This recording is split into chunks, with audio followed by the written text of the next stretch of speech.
નમસ્કાર, જય હિન્દ, જય ભારત, જય સંવિધાન. હકની વાત એટલે કે જનતાની વાત અધિકારીઓ સુધી અને નેતાઓ સુધી.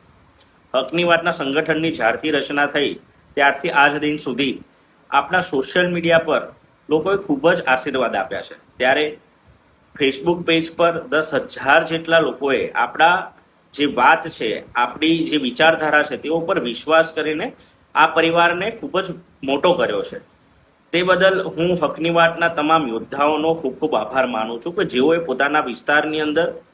લોકોની સમસ્યાને અધિકારીઓ સુધી અને નેતાઓ સુધી પહોંચાડીને લોક જાગૃતિનું એક જે આપણું અભિયાન છે તેમાં ખૂબ જ મહત્વનો ભાગ ભજવ્યો છે. તમામ લોકોનો હું ફરીથી આભાર વ્યક્ત કરું છું. સાથે જ આવનારા દિવાળીના પર્વની જે ઉજવણી હોય તે તમામ અમારા હકની વાતના જેટલા પણ કાર્યકારી સભ્ય છે, જેટલા પણ સંગઠન સાથે જોડાયેલા વ્યક્તિઓ છે અને જેટલા પણ લોકો આપણને જોઈ રહ્યા છે, તમામ લોકોને એક મેસેજ આપું છું કે અંધકારથી ઉજાસ સુધી,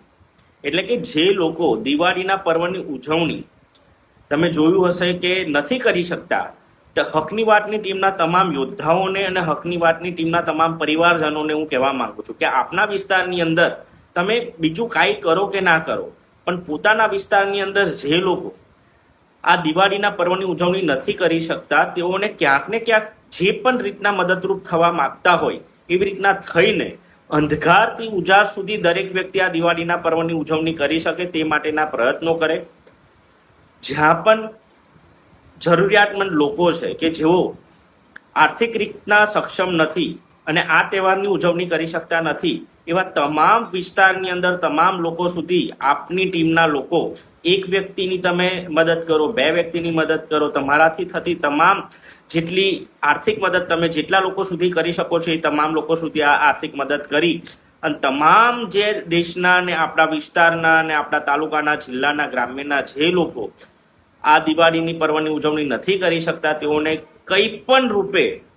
તમે મદદ કરી શકતા હોય એવી રીતના મદદ કરી તેમના અંધકારમાં ઉજાસ લાવવાનું કામ તમે કરશો તો ચોક્કસથી આપણે માનીશું કે ખરેખર તમે હકની વાતની ટીમ સાથે જોડાઈને એક સારા વિચાર સાથે, સારા વ્યક્તિઓ સાથે જરૂરિયાતમંદ લોકોને આ દિવાળીના પર્વની ઉજવણીના કરવામાં તમે ભાગીદાર, સહભાગી થાઓ છો. માટે તમારા વિસ્તારની અંદર, તમારા પોતાના ફળિયા,